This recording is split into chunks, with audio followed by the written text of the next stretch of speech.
3주 만에 다시 산상보훈의 말씀으로 돌아왔습니다.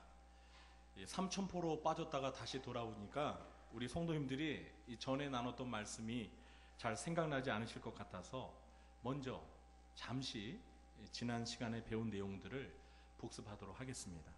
우리는 산상보훈의 말씀을 시작하면서 맨 처음에 팔복에 관한 말씀을 나눴습니다. 예수님은 이 천국을 소유한 신자들을 팔복의 사람이라고 말씀하셨습니다. 이어서 신자들은 이 세상의 소금과 빛으로 살아야 한다고 말씀하십니다. 그리고 세상의 소금과 빛으로 살아가기 위한 표준으로 이 구약 성경에 관한 예수님의 입장을 말씀하셨는데요. 예수님은 구약 성경을 폐지하러 오신 분이 아니라 완성하러 오셨다고 말씀하시면서 천지가 없어지기 전에는 구약 성경의 1.1획이라도 결코 없어지지 아니하고 다 이루어질 것이라고 말씀하십니다. 그러므로 신자들은 성경에 나오는 작은 계명이라도 실천하면서 가르쳐서 천국에서 큰 자가 되어야 한다고 말씀하십니다. 그러면서 이 천국에 들어갈 신자들은 서기관과 바리새인보다 훨씬 더 나은 의를 가지고 살아야 한다고 말씀하십니다. 이것이 바로 지난 시간까지 배운 말씀이었습니다. 좀 정리가 되셨습니까? 아멘. 네. 다시 설명드릴까요? 자, 그러면 이제 오늘 말씀으로 들어가 보겠습니다. 예수님은 신자들이 서기관과 바리새인보다 더 나은 의를 가지고 사는 삶이 무엇인지를 6가지 구체적인 예를 들어서 설명해 주십니다. 그 6가지 예는 살인, 간음, 이혼, 맹세, 복수, 원수에 대한 태도입니다. 오늘 본문에서 예수님께서는 이 6가지 중에서 맨 첫 번째로 살인의 주제를 다루고 계십니다. 예수님은 살인에 관하여 이 구약시대의 관점에서 설명했던 서기관과 바리새인들의 생각과 예수님의 생각을 비교하시면서 설명하십니다. 서기관과 바리새인보다 더 나은 의를 가지고 살아야 하는 이 신약시대의 신자들은 당연히 예수님의 말씀하시는 이 살인에 관한 교훈을 잘 배워서 실천해야 합니다. 그래서 오늘은 신약시대의 살인, 신약시대의 살인이라는 제목으로 신약시대를 사는 우리들에게 예수님이 말씀하신 이 살인의 의미가 무엇인지 살펴보려고 합니다. 그럼 먼저 이 서기관들과 바리새인들이 생각하고 가르쳤던 살인의 의미가 무엇인지 살펴보도록 하겠습니다. 21절 말씀에서 예수님은 당시의 사람들이 이 서기관들과 바리새인들로부터 듣고 배웠던 살인에 관한 가르침을 소개하십니다. 우리 21절 말씀을 한 목소리로 읽어보도록 하겠습니다. 옛사람에게 말한 바 살인하지 말라, 누구든지 살인하면 심판을 받게 되리라 하였다는 것을 너희가 들었으나. 살인하지 말라는 이 계명, 10계명 가운데 몇 번째 계명이죠? 6번째 계명입니다. 서기관과 바리새인들은 이 제6계명에서 말하는 살인을 어떻게 정의했을까요? 서기관과 바리새인들은 6계명에서 말하는 살인을 사람의 목숨을 죽이는 것으로 이해했습니다. 그리고 이런 살인죄를 저지르면 법정에서 재판을 받는다라고 가르쳤습니다. 예나 지금이나 대부분의 사람들이 이해하는 살인의 의미는 직접 사람을 죽이는 것입니다. 오늘날 모든 나라의 이 법률을 보더라도 사람을 직접 죽이는 것을 살인죄로 규정하고 있습니다. 따라서 이렇게 살인을 이해하면 대부분의 사람들은 살인죄와 자신은 아무런 상관이 없다고 생각을 합니다. 서기관과 바리새인들이 가르쳐주는 대로 살인의 의미를 생각하면 여기 계신 저와 여러분은 살인죄를 저지른 사람이 맞습니까? 아닙니까? 어머나, 왜 대답을 못하세요? 혹시 살인죄를 저지르셨습니까? 네. 신고해야겠네요. 서기관과 바리새인들이 말하는 대로 사람을 죽이는 것이 살인이라면 이곳에 계신 성도님들은 살인죄와는 아무런 상관이 없는 살인죄를 저지르지 않은 사람입니다. 맞죠? 네, 맞습니다. 자, 그럼 두 번째로 과연 우리 예수님은 살인하지 말라는 이 계명을 어떻게 이해하셨는지 살펴보겠습니다. 오늘 22절 말씀이 바로 살인에 대한 예수님의 정의입니다. 우리 22절 말씀도 한 목소리로 읽어볼까요? 나는 너희에게 이르노니 형제에게 노하는 자마다 심판을 받게 되고 형제를 대하여 라가라 하는 자는 공회에 잡혀가게 되고 미련한 놈이라 하는 자는 지옥불에 들어가게 되리라. 아멘.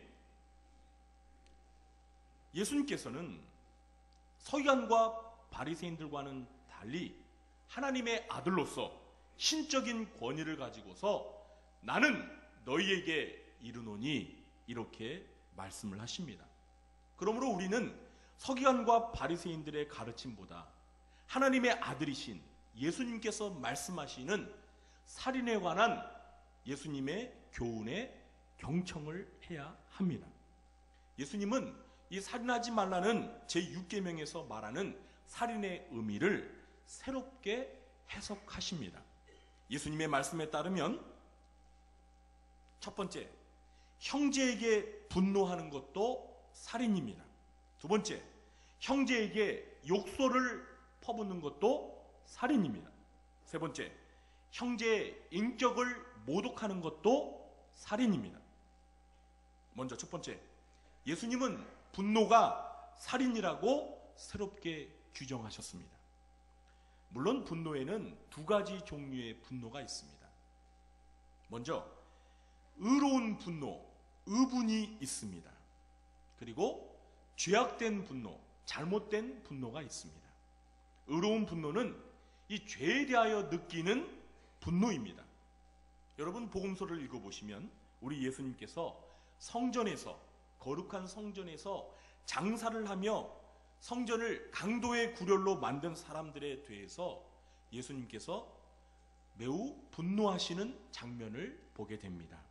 이렇게 죄에 대하여 느끼는 의분은 마땅히 있어야 하고 그러한 분노는 결코 살인이 아닙니다. 오늘 예수님께서 말씀하시는 이 분노는 의분이 아니라 사람에 대해서 미움의 감정을 가지고 표출하는 분노를 가리키는 것입니다. 예수님이 이런 분노를 살인으로 규정하신 이유가 무엇일까요? 그것은 직접적으로 사람을 죽이는 살인의 시작이 대부분 바로 사람을 미워하는 그 마음에서 표출되는 분노의 감정에서 시작되기 때문입니다. 이것을 잘 보여주는 실례가 바로 가인이 동생 아벨을 죽인 살인 사건입니다. 여러분 잘 아시다시피 가인은 하나님께서 자신의 제사를 받지 않으시고 자기 동생인 아벨의 제사만 받으신 것에 대해서 매우 기분이 언짢고 화가 났습니다. 그래서 어떻게 했죠? 동생 아벨을 쳐 죽이고 최초의 살인자가 되었습니다. 오늘날에도 가인처럼 치밀어 오르는 이 분노의 감정을 억제하지 못하고 사람을 쳐 죽여서 살인죄를 저지르는 경우가 얼마나 많습니까? 물론 계획적으로 범행을 모의하고 살인하는 경우도 있지만 애초 살인까지 저지르려고 하지는 않았지만 상대방에 대한 그 미움의 감정으로부터 시작하는 분노를 억제하지 못하는 바람에 욱해서 살인을 저지르는 경우도 적지 않습니다. 예수님은 이렇게 행동으로 살인을 저지르게 만드는 이 감정적인 분노 역시 살인이라고 규정하십니다. 사실 저를 포함해서 많은 사람들이 이런 분노를 쉽게 표출하지만 이것을 살인이라고 심각하게 받아들이는 사람은 거의 없을 것입니다. 그러나 우리 예수님은 형제에게 분노하는 자마다 살인죄가 적용되어서 심판을 받게 될 것이라고 말씀하십니다. 둘째로, 예수님은 형제에게 욕을 하는 것도 살인죄로 규정하십니다. 22절에서 형제를 대하여 라가라 하는 자는 공회에 잡혀가게 되고 라고 말씀하셨죠. 여기에서 라가는 우리말이 아니라 아람어입니다. 외국어입니다. 예수님 당시에 이스라엘 사람들이 사용했던 언어가 바로 아람어인데요. 이 아람어로 이 라가의 정확한 발음은 사실 라카입니다. 라카. 이 라카는 원래 무슨 뜻이 있냐면 뇌, 속이 텅 빈이라는 뜻에서 이 라카라는 말이 유래를 했습니다. 그래서 뇌 속이 텅 빈, 요즘에 이 문해라는 말 여러분 들어보셨습니까? 네, 문해, 뇌가 없다는 거죠. 네. 이 뇌가 없으니까 이게 라카라는 말, 이게 욕설인데 바보, 멍청이, 돌대가리 이런 뜻을 가지고 있는 이스라엘 사람들이 사용하는 욕설입니다. 라카. 여러분 오늘부터 아무에게나 라카라는 말 함부로 하지 마십시오. 네. 큰일 납니다. 이스라엘 사람들은요, 미워하는 사람을 향해서 이 분노를 표출하면서 라카라는 욕설을 하곤 했습니다. 우리나라 사람들이 보통 이 화가 치밀어 오르면 막 화를 내면서 이 바보 천치야, 이런 멍청이 같으니라고 그냥 이런 말 종종 하지 않습니까? 네, 안 하시는군요. 네, 죄송합니다. 네, 저만 하는 것 같네요. 그런데 이스라엘 사람들은 이런 욕을 하면서도 자기들이 살인죄를 저질렀다고 생각할까요? 안 할까요? 생각하지 않습니다. 이것은 오늘날 우리들도 마찬가지죠. 대부분의 사람들은 욕이란 사용해서는 안 되는 나쁜 말이라는 것에는 동의를 하지만 욕을 했다고 해서 사람을 살인했다라고 생각하는 사람들은 아마 한 사람도 없을 것입니다. 그러나 우리 예수님은 형제에게, 그러니까 아주 가까운 사람에게, 가족이나 친척이나 혹은 친구들, 가까운 이웃들에게 욕설을 말하는 것도 살인죄에 해당하여서 공회에 잡혀가게 된다고 말씀하십니다. 여기서 말하는 공회란 사내들인 공회를 말하는데요. 이 사내들인 공회는 이스라엘의 최고 법정에 해당됩니다. 우리나라로 말하면 대법원 정도에 해당되는 그러한 기관입니다. 셋째로, 우리 예수님은 사람의 인격을 모욕하는 것도 살인이라고 규정하십니다. 22절에서 예수님께서는 미련한 놈이라 이렇게 말하는 사람, 그런 사람들을 가리켜서 살인한다고 말씀하시는데요. 이 미련한 놈이라는 말은 그리스어로 모로스라고 합니다. 모로스. 본래 이 말은요, 이 곰처럼 동작이 둔한 동물들에게 사용한 말입니다. 여러분, 곰이 얼마나 동작이 느립니까? 예? 그래서 이 모로스라는 말은 어리석은, 둔한, 미련한 이러한 뜻을 가지고 있습니다. 곰 같은 동물에게 사용하는 이 말을 사람에게 사용한다고 생각해 보세요. 여러분, 우리도 이 사람에게 이 동물처럼 하는 그런 거친 말들이 있죠. 네. 특히 개와 관련해서 사람을 향해서 퍼붓는 그런 욕설들이 많습니다. 제가 이 시간 구체적으로 말하지는 않겠습니다. 개 땡땡, 이런 말들 많이 하는 것을 듣지 않습니까? 여러분, 어떻게 사람을 동물에 빗대어서 이렇게 어리석고 둔하며 미련한 놈이라고 부릅니까? 이것은요, 정말 인격을 모독하는 거예요. 여러분, 사람이 아무리 어리석어도 동물만 못하겠습니까? 네? 정상적인 사람이라면 어떻게 하나님의 형상과 모양을 따라 지음받은 인격체인 사람이 어떻게 개만도 못하겠습니까? 물론 우리가 사람이 때로는 개만도 못한 경우가 있다라고 말을 하지만, 그렇다고 해서 실제로 사람이 개만도 못할 만큼 그렇게 둔하고 어리석고 미련하지는 않잖아요. 그러나 우리는 현실 속에서 이렇게 사람을 동물 취급하는, 인격을 모독하는 말들을 너무나 쉽게 내뱉곤 합니다. 특히 요즘 이 청소년들의 대화를 여러분 들어보시면은요, 정말 이런 욕들을 아무렇지 않게 쉽게 내뱉는 경우를 듣게 됩니다. 여러분, 어린 자녀들, 손자, 손녀들 집에서는 이런 말 잘 안 쓰죠. 그런데 우리 어린 청소년들이, 어린이들이요, 그 또래들과 모여 있을 때는요, 여러분 정말 깜짝 놀랍니다. 언제 한번 몰래 한번 엿들어 보세요.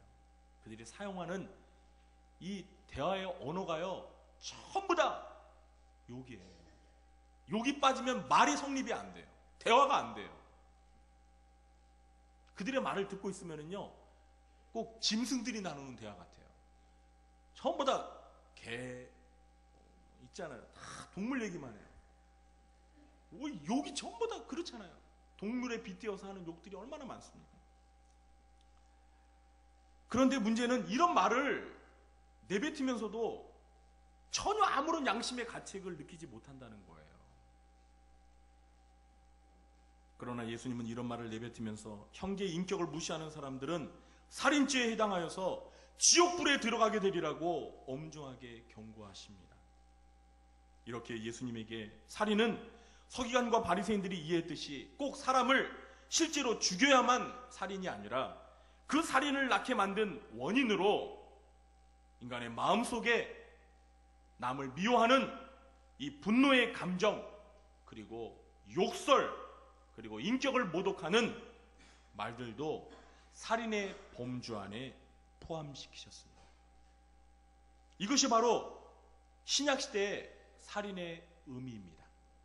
그동안 저와 여러분은 살인에 대해서 어떻게 이해를 하셨습니까? 아마도 우리 대부분은 서기관과 바리새인들처럼 사람을 죽여야만 살인이라고 이해를 했을 것입니다. 그러면서 어쩌면 우리와 가까운 형제와 자매, 가족들에게, 친구들에게, 이웃들에게 쉽게 분노를 표출하고 거친 말들을 내뱉으면서도 아무런 죄책감을 느끼지 않았을 수도 있습니다. 그러나 오늘부터, 지금 이 시간부터 그래서는 결코 안 됩니다. 신약시대를 살고 있는 신자들은, 예수님을 믿고 구원을 받은 하나님의 자녀들은 예수님께서 오늘 말씀에서 말씀하신 대로 미움의 감정으로 분노를 표출하는 거, 욕을 하는 거, 인격을 모독하는 말들 모두가 예수님이 금지하시는 살인죄라는 심각한 인식을 가져야 합니다. 이렇게 살인의 정의를 예수님이 말씀하시는 의미로 이해하는 사람들과 서기관과 바리새인들처럼 이해하는 사람, 이 둘 중에서 누가 더 나은 의로운 삶을 살 수 있을까요? 여러분, 누가 더 의롭게 살아갈 것 같습니까? 서기관들과 바리새인들이 말하는 대로 사람을 죽여야만 살인이라고 생각하며 사는 사람과 분노하고 미워하고 욕하고 인격을 모독하는 말들을 하는 것마저도 살인이라고 생각하며 사는 사람, 누가 더 나은 의로운 삶을 살 것 같습니까? 당연히 예수님께서 말씀하시는 대로 살인의 의미를 이해하는 사람들이 더 훨씬 의롭게, 도덕적으로, 윤리적으로 더 탁월한 삶을 살 가능성이 훨씬 많은 것입니다. 그렇지 않겠습니까?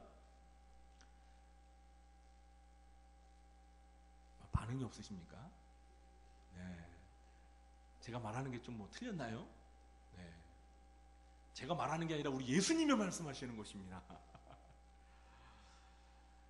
이것이 바로 예수님이 말씀하셨던 너희 의가 서기관과 바리새인보다 더 나아야 한다라는 말씀의 의미입니다. 우리 신자들은, 구원받은 하나님의 자녀들은 서기관들과 바리새인들이 생각하는 그런 의미로 살인을 이해하지 말고 예수님께서 가르치신 대로 살인에 대해서 생각하고 행동하며 살아야 된다는 것입니다. 우리 구주함교회 성도님들은 살인에 대하여 이런 엄격한 잣대를 가지고, 기준을 가지고 행동의 규범을 삼으시기 바랍니다. 그래서 사람의 인격을 존중하며 사는 천국 백성들이 되시길 주님의 이름으로 축원합니다. 마지막으로 세 번째, 예수님은 살인을 방지하기 위해 적극적으로 형제와 화해하고 화목을 도모해야 한다고 말씀하십니다.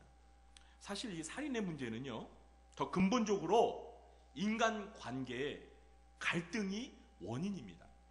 따라서 단순히 살인을 하지 않기 위해서 분노하지 말고 욕하지 말고 인격을 모독하는 발언을 하지 말고 이런 어떤 행동들을 금하는 차원에서 만족해서는 안 됩니다. 물론 당연히 이런 노력을 해야 하지만 좀 더 근본적이고 적극적인 차원에서 살인을 불러오는 인간관계의 불편함을 해소하기 위해서 노력해야 하는 것입니다. 예수님께서는 23절 이하에서 다른 사람이 우리 자신에 대해 품고 있는 원망으로 인해서 갖고 있는 그 적대적인 감정을 적극적으로 해소하기 위해서 노력하라고 말씀하십니다. 예수님의 교훈에 따르면 이 세 가지 차원에서 이와 같은 노력을 해야 되는데요. 첫 번째는 예배보다 먼저 화목을 위해 노력하는 것이 더 중요하다고 말씀하십니다. 우리 23절과 24절 말씀 같이 함께 읽어보도록 하겠습니다. 그러므로 예물을 제단에 드리려다가 거기서 내 형제에게 원망 들을 만한 일이 있는 것이 생각나거든 예물을 제단 앞에 두고 먼저 가서 형제와 화목하고 그 후에 와서 예물을 드리라. 여러분, 예수님의 이 말씀을 읽어보시면요, 예배보다 더 먼저 중요해야 될 게 무엇이냐면 사람들과 화해하는 것, 이것이 더 중요하다는 거예요. 예수님의 말씀에 따르면 예배 드리기 전에 사람에게 원망 드는 만한 일이 있으면 그걸 먼저 해결하고 와서 예배를 드리라는 거예요. 가령 제가 한번 예를 들어볼까요? 지금 2부 예배가 11시에 드려지고 있는데 이 2부 예배에 참여하기 위해서 집에서 이렇게 오려고 하는데 집에서 말이에요, 이 아내가 왜 이렇게 뜸을 들이는지, 아니 화장은 도대체 세월이 되어라 하고 도대체 옷은 뭐 이렇게 오랫동안 갈아입고, 또 애들은 교회 가야 되는데 그냥 늦잠을 자가지고 그냥 자꾸 게으름을 피우죠. 그러니까 남편이 얼마나 화가 납니까? 남자들은요 한 20분이면 다 끝나요. 그래가지고 빨리 좀 교회 좀 가자고 지금 막 재촉하는데 갈 생각을 안 해. 그냥 그러니까 그냥 화를 빠락 지르고 그냥 나 혼자 갈 거야 하고 그냥 집을 나와버렸어요. 그리고 교회를 오고 있습니다. 자, 그런데 우리 예수님의 말씀에 따르면 그렇게 와서 예배를 드려야 됩니까? 아닙니다. 그렇게 와서 예배 드리는 거 우리 주님이 원하지 않아요. 먼저 어떻게 해야 돼요? 집에 다시 돌아가서 아내와 화해해야 합니다. 아, 여보, 내가 미안해. 괜히 그냥 승질 부리고 말이야. 혈기를 불렸는데 안 되겠어. 내가 아무래도 마음이 편하지가 않아. 이 상태로 가서 예배 드리면 예배가 진짜 하나님이 기뻐 받으시는 예배가 되지 않을 것 같아서 나 돌아왔어. 여보, 미안해. 다시는 안 그럴게. 용서해줘. 이렇게 화해하라는 거예요. 그리고 나서 교회 와서 예배를 드리라는 거예요. 그러다 보면 예배 시간이 지각이 되겠죠? 그죠? 그래도 괜찮다는 거예요. 이런 거 무시하고 하나님 앞에 와서 예배 드린다고 해서 예배 드리는 마음도 편안하겠습니까? 그걸 하나님이 보시고 기뻐하시겠습니까? 아니라는 거예요. 여러분, 우리 상식으로서는 이게 이해가 안 돼요. 아무리 집에서 싸웠더라도 하나님 앞에 예배 드리는 시간인데 예배를 먼저 드려야지 어떻게 예배 드리러 오다가 다시 돌아갑니까? 그죠? 우리 상식으로서는 이해가 안 돼요. 그런데 우리 주님은 예배보다 먼저 형제와 화해하는 것이 더 급하다고 말씀하셔요. 여러분, 혹시 이런 일들을 겪으시면은요, 예배 좀 늦어도 괜찮아요. 아니 11시 예배 못 드리면 어떻습니까? 2시에 3부 예배 있잖아요. 그때 와서 드리세요. 먼저 화해하는 게 더 중요한 거라는 거예요. 아멘. 두 번째는 문제가 더 악화되어서 돌이킬 수 없는 상태로 가기 전에 급히 화해한다고 말씀하십니다. 25절 말씀도 읽어볼까요? 너를 고발하는 자와 함께 길에 있을 때 급히 사화하라. 그 고발하는 자가 너를 재판관에게 내어주고 재판관이 옥리에게 내어주어 옥에 가둘까 염려하라. 여러분, 원망 들을 만한 일이 있는데도 화해하지 않으면, 뜸을 들이면, 자꾸 미루면 그 상대방은 그 원망이 점점 커지면서 상대방을 고발하는 상황까지 간다는 거예요. 그렇게 고발하면 법정에 끌려가서 재판관 앞에서 재판을 받아야 되고, 그리고 감옥에 들어가게 되는 그런 상황까지 이를 수가 있다는 거예요. 그러니까 어떻게 하라고요? 급히 형제와 사화하라, 화해하라는 거예요. 용서를 빌고 화해하라는 거예요.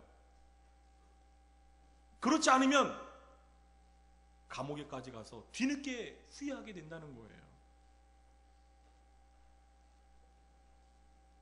최악의 상태가 되기 전에, 문제가 더 확대되기 전에, 커지기 전에 빨리 급히 화해하라는 것입니다. 세 번째는 철저히 화해한다고 말씀하십니다. 26절 말씀도 읽어보겠습니다. 진실로 내게 이르노니 내가 한 푼이라도 남김이 없이 다 갚기 전에는 결코 거기서 나오지 못하리라. 급히 화해해야 되는데, 그러니까 먼저 화해하고 또 급히 화해해야 되는데 그 화해를 하지 못하는 거예요. 사람들이 그렇지 않습니까? 어떤 문제가 생겨서 갈등을 보이면은요, 사람들은요 자존심이 있어가지고 먼저 화해하려고 안 해요. 그래 보자, 누가 먼저 와서 화해하나 보자. 난 절대 못해, 진짜. 그러면서 점점 시간은 가요. 그래서 결국은 법정에 고발이 되고 재판장 앞에 나가서 결국은 감옥에까지 넣었어요. 근데 그 감옥에까지 갔으면 이제 어떻게 해야 돼요? 오늘 말씀은 한 푼이라도 남김없이 다 갚으라는 거예요. 여기서 말하는 한 푼이라는 것은 그리스 원어로 코드란테스입니다. 이건 로마 동전 중에 가장 작은 화폐 단위입니다. 우리나라로 보면 10원짜리 동전대는 아주 그 작은 화폐 단위예요. 그러니까 이 말씀이 무슨 뜻입니까? 인간관계에 불화를 일으킨 그 작은 불씨와 같은 원인마저도 철저하게 해소해야만 그 문제가 해결되고 그 문제로부터 자유롭게 해방될 수가 있다는 거예요. 이렇게 우리 주님께서는 상대방보다 먼저, 내가 먼저, 그리고 시급하게 철저히 사람과 화해하면서 화목을 도모하며 살게 될 때, 그런 노력을 기울일 때 우리가 사는 사회에서 살인과 같은 이런 인간관계에 심각한 문제가 근본적으로 해결될 수 있고 방지할 수 있다라고 말씀하시는 것입니다. 사랑하는 성도 여러분, 이제 말씀을 맺도록 하겠습니다. 요즘 우리 사회는요, 어느 때보다도 이 인명을 경시하는 풍조가 만연되어서 폐륜적인 살인 사건 소식이 끊임없이 들려오고 있습니다. 아버지가 사랑하는 자녀들을 학대하고 죽이고 어디다 매장하고 몇 달 동안 집에다 방치해놓고, 참 이런 끔찍한 살인 사건이 계속 들려옵니다.